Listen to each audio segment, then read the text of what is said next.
What's up guys, Jeffrey Michael here. Today on the Social Planet, we're going to talk about Seinfeld and its return to streaming services and just how it actually worked. Make sure you like, comment, subscribe. I always like to know what you're doing, what's going on, and how we can get better. Check out my other videos also. I do other skits and comedy stuff that you guys might find pretty entertaining.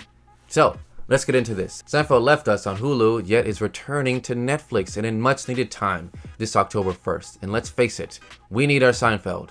And why? Why is Seinfeld such a great show and arguably the best sitcom ever aired?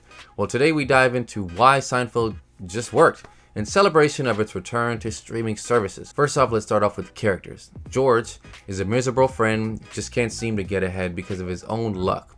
He lies and tries to cheat his way through life and wonders why it keeps collapsing in front of his face. George might actually be my favorite character on the show as we embrace his demise and feed off of his misery. Elaine is a beautiful friend who we all wish we had, and for those who are lucky enough to befriend such a beauty are still enamored by her presence. She's kooky, funny, graceful, and sexy. A much needed presence on the show. Kramer is the best friend you never knew you had. Sure, he mooches off you all the time, but he's honest and loyal. He's the comedic relief, if you would, always showing up at the wrong time, and no one really knows what he does for a living.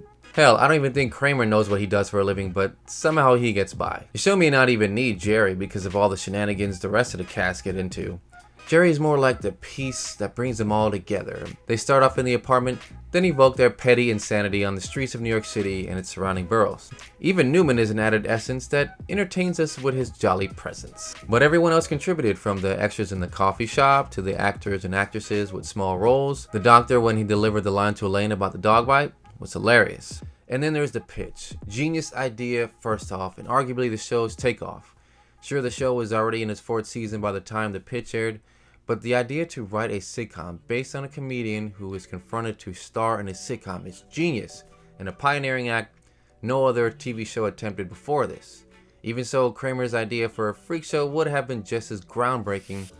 I'm just waiting for someone to fund me so I could start writing it. Lastly, the setting. New York City wasn't just Broadway and Times Square, and since Giuliani took over in the 90's and put a cop in every street corner, New York City was looking like a major metropolitan market, where people wanted to come visit and see this nice place, catch a Broadway show and not a lap dance. Seinfeld took you through the boroughs, the subways, the Chinese restaurants, the opera, hell, even the Hamptons, and all that was New York.